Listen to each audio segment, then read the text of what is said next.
Туркменский борец Алпарсан Бегенджев вошел в историю, став первым в стране чемпионом мира по вольной борьбе среди юношей до 20 лет.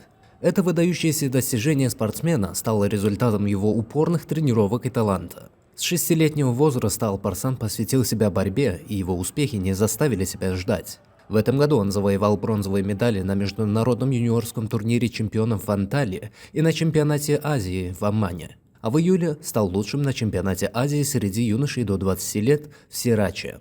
На чемпионате мира в Испании Алпарсан уверенно одолел всех своих соперников, продемонстрировав высочайшее мастерство и волю к победе. Особенно сложной оказалась финальная схватка с американским борцом, однако туркменский спортсмен сумел одержать победу и завоевать золотую медаль.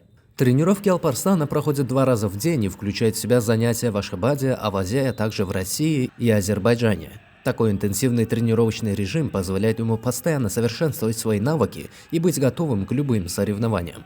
Успех Алпарсана Бегенджева – это не только личная победа спортсмена, но и большой успех для всего туркменского спорта. Его достижение вдохновит молодое поколение на занятия спортом и станет примером для подражания.